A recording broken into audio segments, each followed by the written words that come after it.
Dans la ville lumière de Paris, Élise, une femme au cœur brisé, fuyait un mariage toxique. Par un concours de circonstances, elle monta dans le mauvais avion et s'assit à côté d'un homme mystérieux, Julien, qui se révéla être un ancien PDG millionnaire. Leur rencontre, née d'un hasard, allait changer leur vie à jamais. Élise vivait dans un appartement élégant du 7e arrondissement, près de la Tour Eiffel. De l'extérieur, tout semblait parfait. Une famille, une maison, une vie parisienne enviable. Mais à l'intérieur, c'était une prison. Son mari, Marc, était un homme colérique. Une nuit, alors qu'un orage grondait sur la ville, sa voix explosa. « Si tu ouvres la bouche encore une fois, je te jure que je ne te laisserai pas t'en tirer. Laisse-moi, Élise, je t'en supplie. » Avant qu'elle ne puisse répondre, un verre vola à travers la pièce et se brisa au sol. Élise n'eut pas le temps de cligner des yeux. La main de Marc s'abattit sur son visage. Sa joue brûla instantanément. Un goût de sang envahit sa bouche. Ses jambes tremblèrent, mais elle resta debout. Une petite voix tremblante résonna dans le couloir. « Maman !» Sophie, leur fille de 5 ans, se tenait là, serrant son ours en peluche contre elle. Ses grands yeux brillaient de larmes, ses lèvres frémissaient. Elle avait tout vu. Marc se tourna vers elle, sa colère se transformant en un mépris glacial. « Retourne te coucher !» aboya-t-il. Sophie étouffa un sanglot et disparut dans l'obscurité du couloir, ses pleurs à peine étouffés par ses petites mains. Élise voulait courir vers elle, la serrer, mais ses larmes s'étaient taries depuis longtemps. Elle posa une main sur sa joue enflée et fixa Marc, l'homme qui avait juré de l'aimer. Il ne restait rien de cette promesse, seulement des bleus et un silence oppressant. Cette nuit-là, alors que la maison était plongée dans le calme et que Marc s'était effondré dans son bureau, une bouteille de cognac à moitié vide à ses côtés, Élise se glissa dans la salle de bain. Sous la lumière vacillante, elle se regarda dans le miroir. Un bleu-violet s'étendait sur sa mâchoire, du sang séché marquait le coin de sa bouche. Mais la douleur la plus profonde n'était pas visible. Elle était enfouie sous des années d'isolement, de menaces et de l'érosion lente de celle qu'elle avait été. Elle se souvenait des premières fois. Quand Marc lui avait dit qu'elle ne valait rien. Quand il avait, accidentellement, confisqué son téléphone pendant des jours. Quand il l'avait attrapée par le poignet, laissant des marques qu'il excusait avec des fleurs. Maintenant, il n'y avait plus de fleurs, seulement la peur, et cette phrase qu'il répétait. « Tu l'as cherché. » Élise pressa ses doigts contre ses lèvres pour étouffer un cri. Elle ne pouvait pas réveiller Sophie. Si elle ne partait pas maintenant, elle ne partirait jamais. Ses pieds nus glissèrent sur le parquet, chaque craquement des lames de bois faisant bondir son cœur. Dans leur chambre, elle remplit un petit sac avec l'essentiel.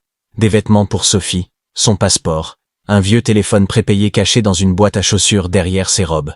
Elle prit aussi la couverture préférée de Sophie, celle avec des étoiles brodées, et la plia soigneusement.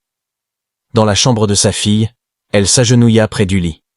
Sophie dormait, son pouce dans la bouche, son ours en peluche sous le bras.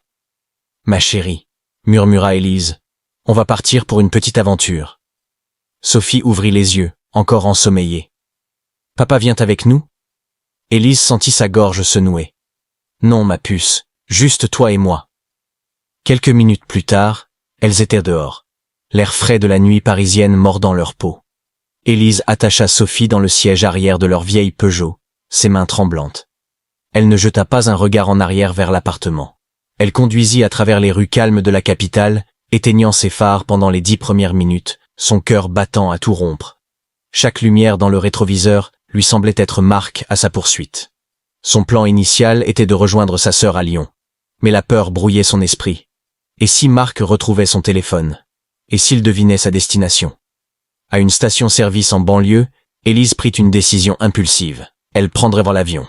C'était plus sûr, plus rapide, plus difficile à tracer.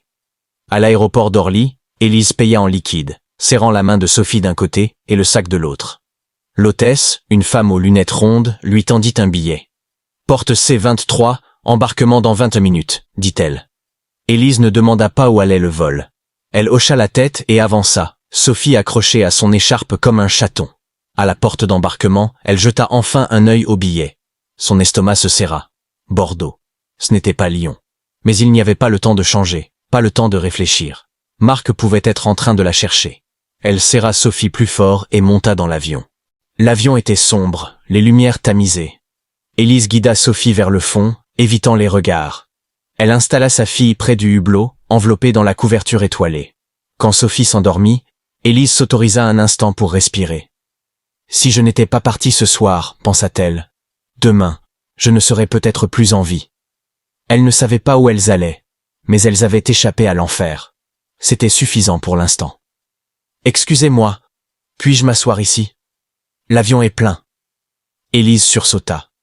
Un homme se tenait là, grand, la trentaine, vêtu d'un pull gris et d'un jean. Ses cheveux bruns étaient légèrement en désordre, comme s'il y avait passé les mains trop souvent.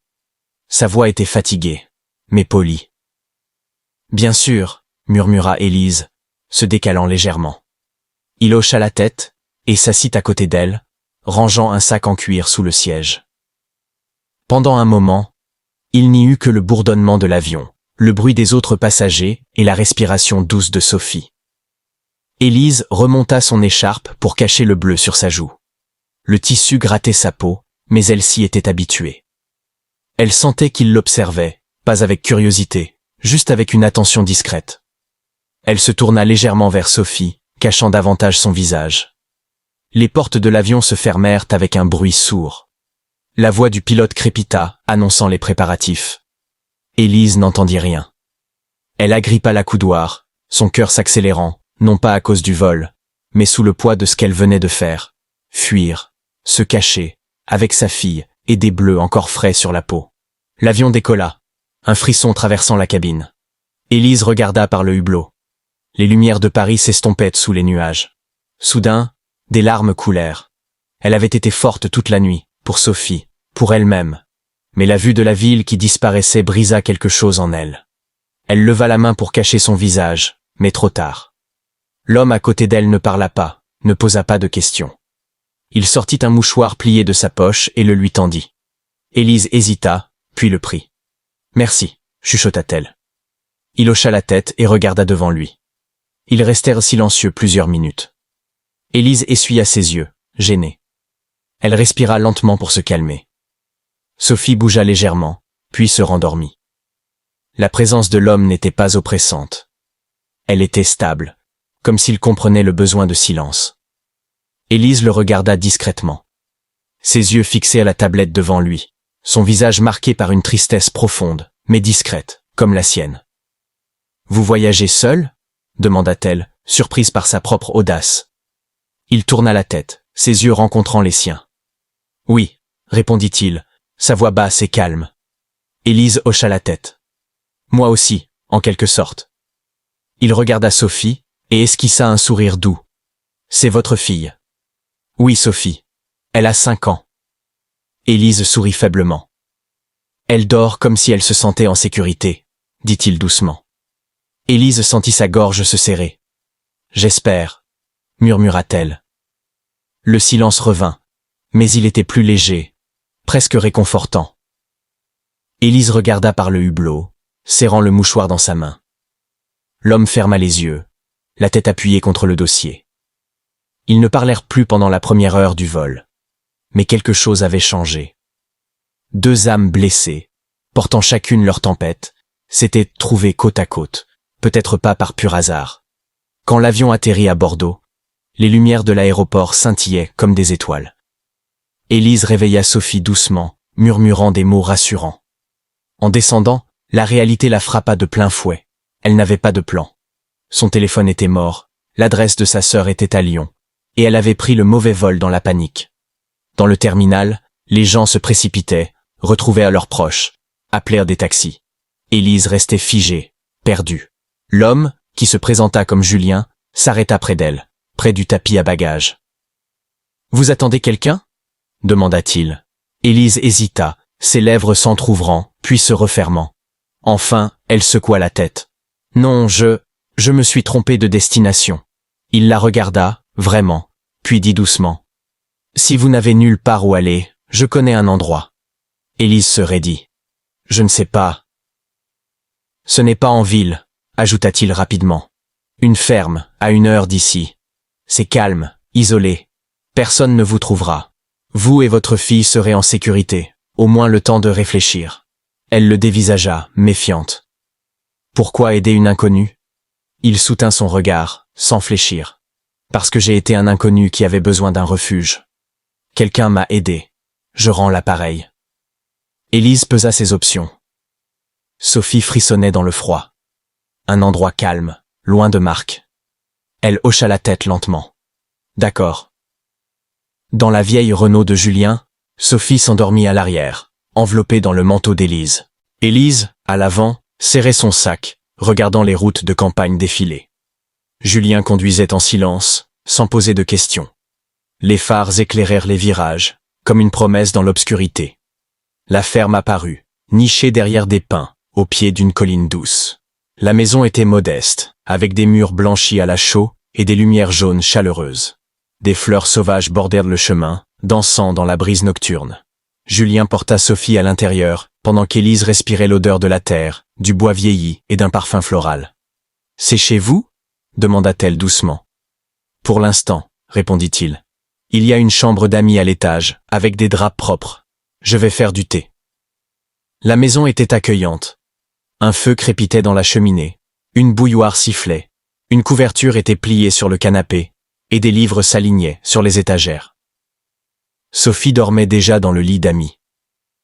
Élise voulut dire merci, mais l'épuisement la rattrapa. Elle s'assit à la table de la cuisine, posa sa tête sur son bras et s'endormit. Quand Julien revint, il la trouva endormie, son manteau glissant, révélant des bleus sur son bras et une éraflure rouge sur son épaule. Il posa le thé, prit une boîte de pommade et s'approcha doucement. Avec précaution, il appliqua la crème sur l'éraflure et posa un pansement, sans la réveiller.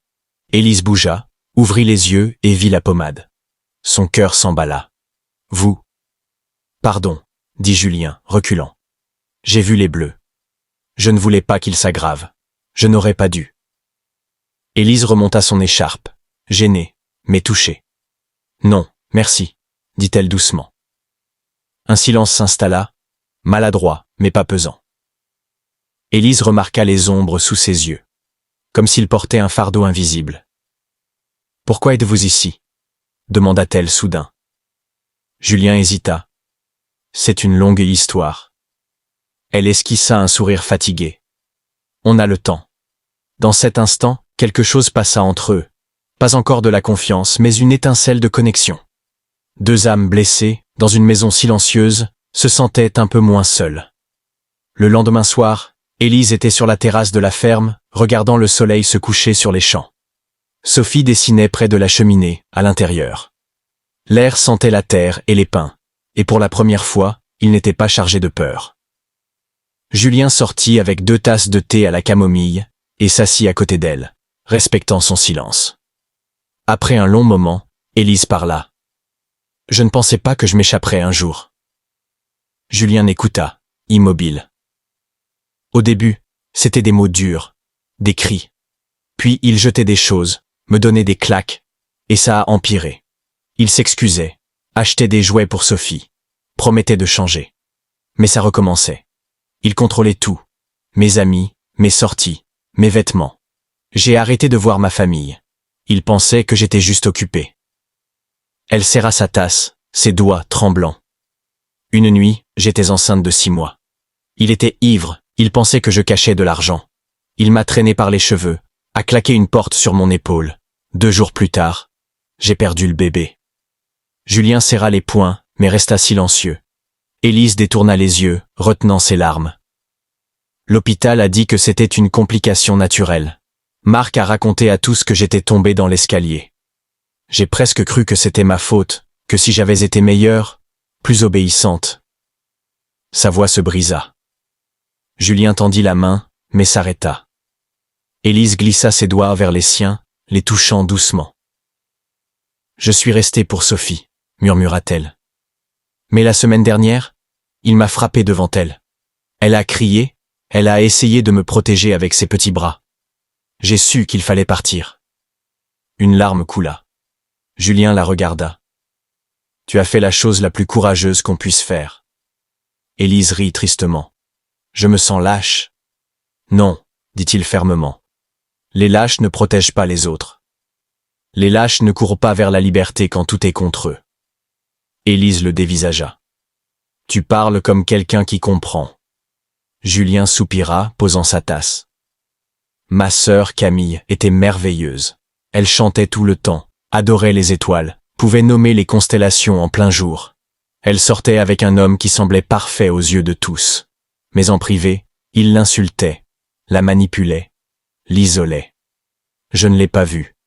J'étais trop occupé à construire une entreprise, à voyager, à courir après des contrats. Une nuit, elle m'a appelé en pleurant.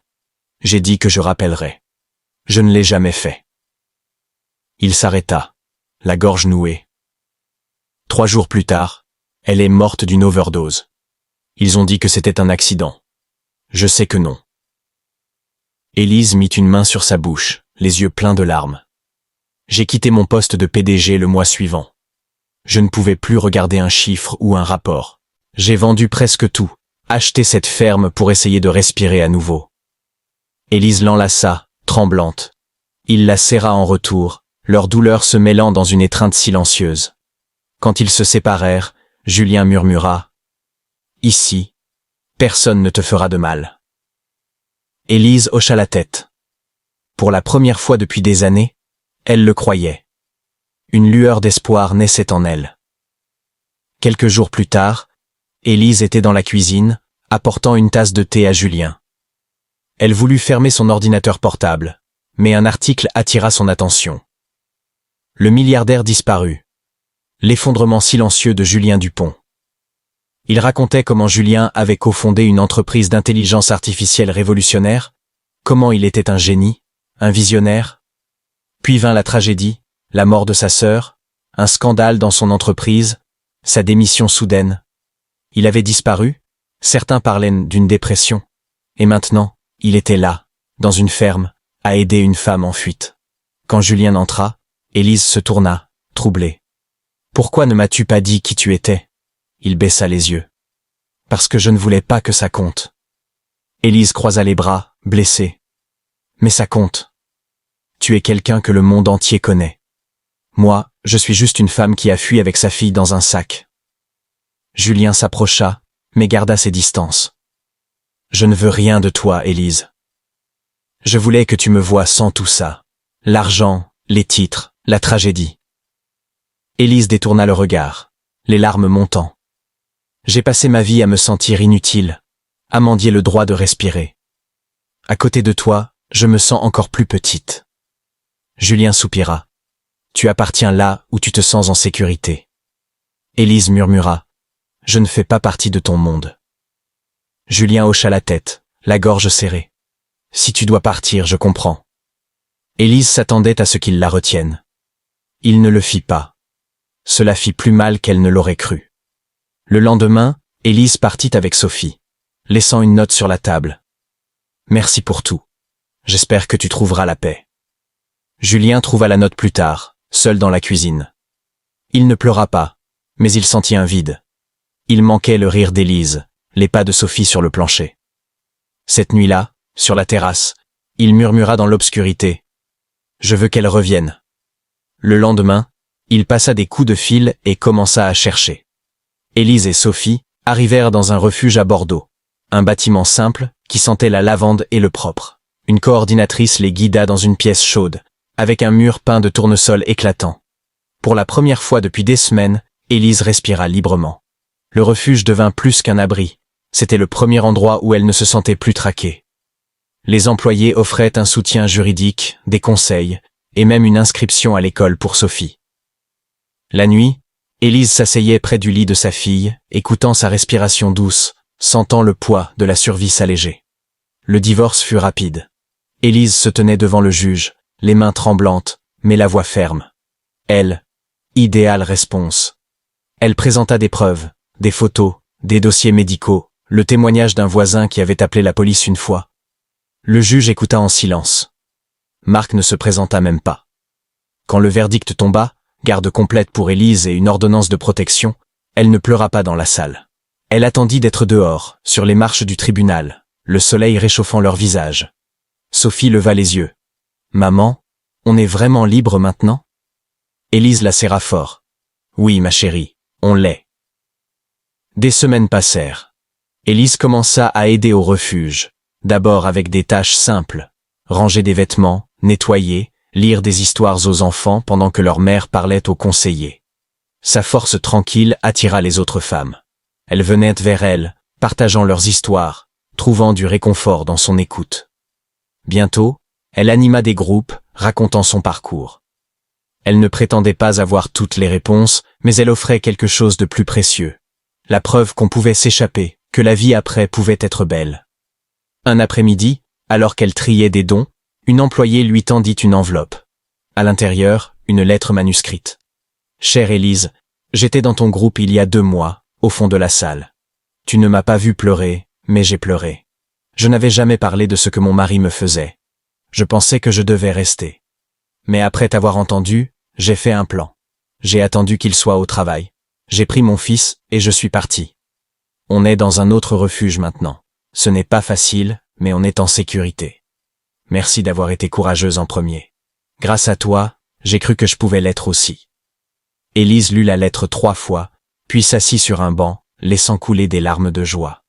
Sophie la trouva et grimpa sur ses genoux. Élise la serra, la lettre dans une main, le cœur rempli d'un sentiment nouveau, un but. Un jour, Élise parla dans une salle communautaire à Bordeaux. Une banderole proclamait « Renaître de ses cendres, histoire de survie ».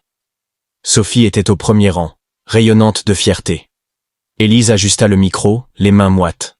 Elle avait fait ça plusieurs fois, mais chaque fois semblait fragile, comme marcher sur une glace fine. Pourtant, quelque chose en elle avait changé. Sa voix était plus assurée, son regard plus ferme. Elle ne parlait plus pour survivre, mais pour que d'autres croient qu'ils le pouvaient. « Je m'appelle Élise Martin », commença-t-elle. « Il n'y a pas si longtemps, je pensais que j'étais invisible. » Elle raconta son histoire simplement. Le contrôle, la peur, la nuit où elle avait choisi de fuir. Ces mots touchaient les cœurs. Certains pleuraient, d'autres hochaient la tête, reconnaissant leur propre douleur. « Je pensais que je n'avais rien, » dit-elle, la voix douce. « Mais j'avais ma fille et un choix. » Alors qu'elle s'apprêtait à conclure, le présentateur l'interrompit. « Nous avons un dernier orateur surprise. » Élise fronça les sourcils, confuse. Puis elle le vit. Julien avançait dans l'allée, les mains dans les poches d'un manteau gris, ses cheveux un peu plus longs, ses yeux pleins d'émotion. Élise retint son souffle. Il monta sur scène et se tourna vers la foule. « Je m'appelle Julien Dupont », dit-il calmement. « J'étais PDG d'une des entreprises les plus prometteuses du pays. » Un murmure parcourut la salle. J'avais tout, pouvoir, prestige, une vie que beaucoup enviaient. Mais rien de tout ça n'avait de sens après avoir perdu ma sœur, après avoir échoué à la protéger de quelqu'un qui disait l'aimer. Il s'arrêta, la gorge serrée. J'ai disparu. Et puis, un jour, dans un avion que je n'avais pas prévu de prendre, je me suis assis à côté d'une femme qui portait toute sa vie dans un sac et des bleus sur la peau. Il se tourna vers Élise, la salle s'effaçant autour d'eux. Elle n'a pas pleuré tout de suite. Mais quand elle l'a fait, elle m'a montré ce qu'est le courage. Elle pensait que je l'avais sauvée. Mais la vérité, c'est qu'elle m'a sauvé. Il s'agenouilla, tremblant. Je ne suis pas ici pour demander ton amour, Élise. Je suis ici pour demander une chance. Marcher à tes côtés, connaître Sophie, gagner ta confiance. Pas parce que tu me dois quoi que ce soit, mais parce que mon cœur est resté avec toi le jour où tu es parti. Les larmes coulèrent sur les joues d'Élise. Elle s'avança, tremblante, et s'agenouilla face à lui. « Tu m'as trouvé », murmura-t-elle. Julien sourit, les yeux humides. « Je n'ai jamais arrêté de chercher. » Elle l'enlaça, et il la serra fort, non comme un sauveur, mais comme un homme qui avait trouvé un trésor rare. Sophie courut sur scène, jetant ses bras autour d'eux. La salle éclata en applaudissements, non pas pour un conte de fées, mais pour une rédemption, un amour gagné à la dure. 1 an plus tard, le soleil se levait sur une ferme près de Bordeaux. Une pancarte en bois à l'entrée annonçait « La maison de la seconde chance ». Ce n'était pas seulement un refuge, c'était une promesse. Des enfants riaient dans le jardin, des carillons tintaient dans la brise. L'odeur du pain frais emplissait la cuisine. Les femmes qui vivaient là portaient encore des ombres dans leurs yeux, mais certaines commençaient à sourire. Julien jardinait avec 2 enfants, les mains dans la terre, une trace de boue sur la joue. Il avait abandonné les salles de réunion pour la paix des champs, enseignant aux enfants à planter des fleurs sauvages. À l'intérieur, Élise était assise près d'une fenêtre, une tasse de thé dans une main, un manuscrit dans l'autre. La couverture disait « Le jour où j'ai choisi de vivre » par Élise Martin. Le livre, tout juste publié, racontait son histoire, non comme une victime, mais comme une femme qui avait trouvé sa voie, sa force, son but. Il attirait l'attention des groupes de survivants, des écoles, des émissions. Mais Élise ne cherchait pas la gloire. Elle voulait qu'une personne, seule et effrayée, lise ces mots et croie en une autre vie. Ce jour-là, cependant, n'était pas consacré au livre. C'était un jour d'amour. Le jardin avait été transformé. Des chaises blanches alignées sur l'herbe, des guirlandes lumineuses suspendues entre les arbres. Un autel en bois orné de fleurs sauvages. Les invités n'étaient pas des célébrités, mais des femmes, des enfants, des bénévoles, des travailleurs sociaux. Une famille choisie, réunie par le refuge. Julien se tenait près de l'autel, nerveux mais élégant dans une chemise bleu marine et des bretelles, ses bottes habituelles bien cirées. Élise apparut au bout du jardin, tenant la main de Sophie. Elle portait une robe ivoire fluide, une couronne de marguerite tressée dans ses cheveux. Leurs regards se croisèrent, et le monde s'effaça. Sophie tira sur sa main et chuchota « Maman, je crois qu'aujourd'hui, c'est magique. » Élise sourit, les larmes aux yeux. « Tu as raison, ma puce. » La cérémonie fut simple, sans discours grandiose, juste 2 personnes échangeant des vœux sous un ciel qui semblait enfin à portée de main. Après le baiser, alors que la foule applaudissait et que la musique jouait, Sophie se hissa sur la pointe des pieds pour murmurer à l'oreille de Julien « Je peux te dire un secret ?» Il se pencha, le cœur plein. « Je n'ai plus de cauchemar, » dit-elle, les yeux brillants. « Parce que maintenant, je sais que tu es là. Tu es mon papa maintenant. » Julien s'immobilisa, puis s'agenouilla, les larmes aux yeux. « Merci, » murmura-t-il, la voix brisée. « C'est la plus belle chose qu'on m'ait jamais dite. » Sophie l'enlaça, et il la serra fort. Derrière eux, Élise regardait, son cœur débordant. Ce n'était pas la vie qu'elle avait rêvée autrefois. C'était mieux. Plus désordonné, plus réel, bâti non pas sur la perfection, mais sur la résilience, le pardon et un espoir profond. Ils avaient tous survécu à des tempêtes. Mais maintenant, dans ce petit jardin, avec du gâteau sur des assiettes en carton et des enfants courant après des bulles, ils étaient plus que des survivants. Ils étaient chez eux. Des mois plus tard, lors d'une interview radio, on demanda à Élise de décrire sa nouvelle famille en une phrase. Elle sourit et dit « Nous ne sommes peut-être pas parfaits, mais nous sommes vrais. » Leur histoire était une lumière dans l'obscurité, un rappel que même dans les chapitres les plus sombres, la guérison est possible, que l'amour peut naître là où on l'attend le moins, et qu'une seconde chance peut changer une vie.